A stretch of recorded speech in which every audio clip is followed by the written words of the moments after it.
A very good morning, dear students. Welcome to physics classes, class 11, unit 2nd, kinematics. In last lecture, we discussed about the basic of circular motion. बेटा हमने जो last class में discuss किया था वो basic of circular motion के बारे में डिस्कस किया था.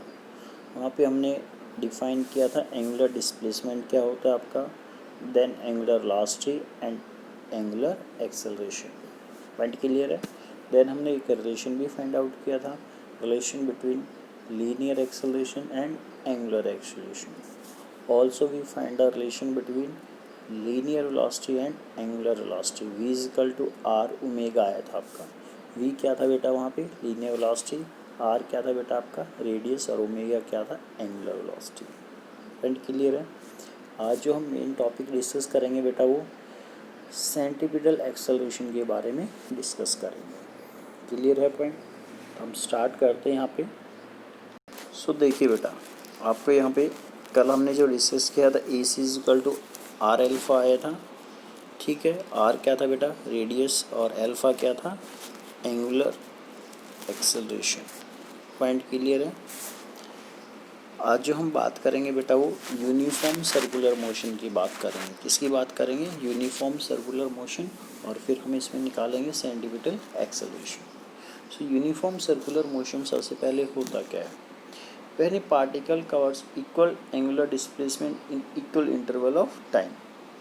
अगर कोई भी पार्टिकल है वो इक्वल एंगुलर डिस्प्लेसमेंट ट्रेवल करता है इन इक्वल इंटरवल ऑफ टाइम, जब वो एक सर्कुलर पाथ को फॉलो कर रहे हैं तो उस तरह के मोशन को क्या बोलते हैं बेटा, uniform circular motion. Point clear है. यूनिफॉर्म सर्कुलर मोशन क्या होगा, जब भी कोई पार्टिकल आपका इक्वल एंगुलर डिस्प्लेसमेंट कवर करेगा in equal interval of time, जब वो आपका सर्कुलर मोशन में मूव कर रहा है तो उस तरह के मोशन को क्या बोलते हैं बेटा, यूनिफॉर्म सर्कुलर मोशन. फर्स्ट हम आपको यहाँ डिफाइन करना है, that is time period. Time period होता क्या है, the time taken by the particle to complete one revolution. एक रिवोल्यूशन को कंप्लीट मतलब एक सर्कल को कंप्लीट करने में कितना टाइम लेगा, that time is known as time period. So what is time period, the time taken by the particle to complete one revolution. एक रिवोल्यूशन को कंप्लीट करने में कितना टाइम लेगा, उसको क्या बोलेंगे बेटा, टाइम पीरियड. ठीक है. यूनिट क्या होगी, सेकेंड होगी. डायमेंशनल फॉर्मूला क्या होगा, m0 l0 t1 होगा. कितना होगा, m0 l0 t1, that is the dimensional formula. Next आता है फ्रीक्वेंसी. फ्रीक्वेंसी को या तो हम न्यू से रिप्रेजेंट करते हैं, ये वी नहीं है बेटा, ये न्यू है इस तरह से, या फिर आप एफ से रिप्रेजेंट करेंगे. न्यू में प्रॉब्लम आ रही तो एफ से लिख लीजिए आप. फ्रीक्वेंसी का मतलब क्या होता है बेटा, द नंबर ऑफ रिवोल्यूशन और रिपीटेशन कंप्लीटेड इन 1 सेकेंड. एक सेकेंड में कितने सर्कुलर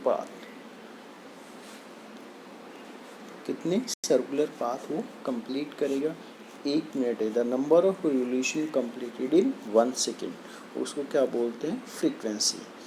फ्रीक्वेंसी का रिलेशन देखिए टाइम के साथ, तो एफ इज इक्वल टू होता है 1/t, क्योंकि टाइम पीरियड क्या होता है, number of revolution completed. Time period क्या होता है, time taken by the particle to complete one revolution. एक रिवोल्यूशन को कंप्लीट करने में कितना टाइम लेगा, उसको टाइम पीरियड बोलेंगे. और फ्रीक्वेंसी का मतलब क्या होता है, number of revolution completed in 1 second. ठीक है. इसकी यूनिट क्या होती है बेटा, सेकेंड इनवर्स होती है और हर्ट्ज में लिखते हैं, HZ से लिखते हैं. डायमेंशनल फॉर्मूला होगा m0 l0 t-1. ठीक है बेटा. तो टाइम पीरियड और फ्रीक्वेंसी पता लग गया. टाइम पीरियड तो क्या होगा, time taken by the particle to complete one revolution. और फ्रीक्वेंसी का मतलब क्या होगा कि एक सेकेंड में कितने रिवोल्यूशन वो कंप्लीट करेगा. और इनमें रिलेशन क्या होता है, F is equal to 1/t. Next आपके पास है relation between time period and frequency, बता ही दिया मैंने बेटा, न्यू या एफ, न्यू भी लिख लीजिए या फिर एफ ले लीजिए। New revolution completed in 1 second, तो 1 सेकेंड में कितना करेगा 1/न्यू, ठीक है। तो t इजिकल टू कितना होता है 1/f या f is equal to 1/t। Frequency को f से लिख लीजिए अगर आपको सही लगे तो, या फिर आप न्यू से रिप्रेजेंट, जो आपको सही लगे वैसे आप रिप्रेजेंट कर लीजिए। नेक्स्ट है आपके पास relation between time period t, new frequency and omega. इन तीनों में टाइम रिलेशन निकालना है। एंगुलर वेलोसिटी क्या होता है बेटा, क्या पढ़ाया था याद कीजिए, angular displacement to the time, यही होता है angular velocity, angular displacement per unit time. For one complete revolution, एक रिवोल्यूशन को कंप्लीट करने के लिए थीटा कितना होगा, कितना एंगल कवर करेगा बेटा 2 पाई रेडियन, हाँ या ना। फॉर वन रिवोल्यूशन कितना एंगल होगा बेटा 2 पाई रेडियन, और टाइम कितना होगा, एक रिवोल्यूशन कंप्लीट करने में कितना टाइम लेगा, that is capital T. So omega is equal to theta की जगह तो कितना आ गया 2 पाई, और स्मॉल टी की जगह क्या आ गया कैपिटल टी। तो ओमेगा इज इक्वल टू, अभी रिलेशन याद होनी चाहिए आपको, रिलेशन कितना आ गया बेटा, ओमेगा इज इक्वल टू कितना होता है 2 pi T, omega is equal to 2 pi T, और एफ इज इक्वल टू कितना होता है 1/टी। So also omega is equal to 2 pi F. Point clear है, ओमेगा 2 पाई/टी होता है, ओमेगा 2 पाई/एफ भी होता है, क्योंकि एफ इज इक्वल टू 1/टी होता है। कर दोगे बेटा, तो ये बेसिक था किसके बारे में, यूनिफॉर्म सर्कुलर मोशन में क्या होगा, इक्वल डिस्प्लेसमेंट ट्रेवल करेगा in equal interval of time. First हम पढ़ा है हमने time period, second frequency, third है आपका एंगुलर फ्रीक्वेंसी, ठीक है। So omega is equal to 2 pi T और omega is equal to 2 pi F. So next term है बेटा आपके पास centripetal acceleration. The acceleration produced in uniform circular motion, जो एक्सेलरेशन आपके यूनिफॉर्म सर्कुलर मोशन में होगा उसको क्या बोलते हैं आपको, centripetal acceleration. Velocity change due to change in direction but speed does not change. अब ध्यान देना यहाँ पे, जब बॉडी यूनिफॉर्म सर्कुलर मोशन में ये आपका मूव कर रहा है तो हर एक पॉइंट पे क्या होगा बेटा, आपकी डायरेक्शन चेंज हो रही है। अगर किसी भी पॉइंट पे डायरेक्शन देखना हो तो क्या करेंगे आप बेटा, वहाँ पे टेंजेंट ड्रॉ करेंगे। पॉइंट क्लियर है, टेंजेंट उस पॉइंट पे क्या देगा डायरेक्शन। तो यहाँ पे जो वेलोसिटी है ना, उसका मैग्नीट्यूड तो चेंज नहीं होता है। मान लीजिए 10 मीटर पर सेकेंड है, तो उसका मैग्नीट्यूड तो 10 ही है, लेकिन हर एक पॉइंट पे क्या चेंज हो रहा है बेटा, उसकी डायरेक्शन चेंज हो रही है। क्या चेंज हो रही है, डायरेक्शन। डायरेक्शन चेंज होने से वेलोसिटी चेंज हो रहा है। ये इंपॉर्टेंट पॉइंट है, ध्यान रखना इस चीज़ का। क्या चेंज नहीं हो रहा है बेटा, मैग्नीट्यूड चेंज नहीं हो रहा है। क्या चेंज हो रही है हर एक पॉइंट पे, डायरेक्शन। ठीक है बेटा, अब डायग्राम थोड़ा सा ध्यान से समझना। डायग्राम मेन है इसका, ये मान लीजिए ओ पॉइंट है आपका, ठीक है, सेंटर, ये रेडियस है आर, ठीक है। पार्टिकल ए पॉइंट पे है, ठीक है, ए बोल लीजिए, फिर पी, जो भी आप कहना चाहिए। इस डायग्राम के अकॉर्डिंग चले तो हम पी बोल रखा है, ओ पॉइंट।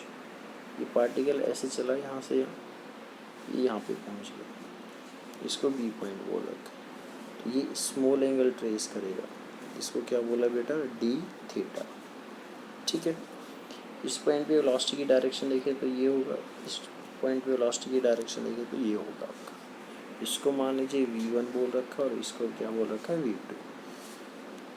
अब यहाँ रेडियस वेक्टर r1 और यहाँ रेडियस वेक्टर r2। और कोई कहेगा सर r1 r2 क्यों, देखिए ये रेडियस वेक्टर है और तो डायरेक्शन चेंज होने से वेक्टर चेंज होता है, तो हर एक पॉइंट पे डायरेक्शन चेंज हो रही है। तो आप क्या लिख सकते हैं, magnitude of r1 is equal to magnitude of r2 is equal to r। मतलब क्या हुआ इसका, ये जो दोनों रेडियस है ना, रेडियस वेक्टर r1 और r2, इनका मैग्नीट्यूड इक्वल है। पॉइंट क्लियर है। ऐसे ही जब P पॉइंट पे तो वेलोसिटी कितना है v1 और इस B पॉइंट पे तो वेलोसिटी कितना है v2, लेकिन क्या mod of v1 is equal to mod of v2 that is v, इन दोनों का मैग्नीट्यूड इक्वल होगा। ठीक है, इस डायग्राम को हमने थोड़ा सा अलग से सेपरेट बना लिया। सेपरेट कैसे बनाया देखिए बेटा,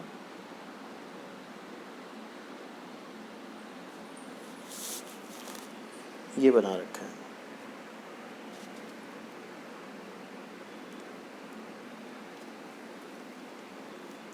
ये पॉइंट ए बोल दिया हमने, ये बी बोल दिया यहाँ पे। ठीक है, ये आपका dv है चेंज इन वेलोसिटी, और ये क्या है बेटा d थीटा। इस पॉइंट को मान लीजिए p बोल दिया। ठीक है, तो देखिए पहला स्टेटमेंट क्या कहता है, फर्स्ट ओमेगा हमें पता है क्या होता है d theta by dt, angular velocity omega is equal to क्या होता है d theta by dt, equation number first. दूसरा इन ट्रायंगल PAB कहाँ है बेटा, यहाँ पे ये पॉइंट P है, ये दिखाई नहीं दे रहा इसमें, ये यहाँ P है नीचे, ये पॉइंट A रहा और ये रहा P, ये angle d theta. So d theta is equal to AB by PA, AB ये होगा और PA ये होगा।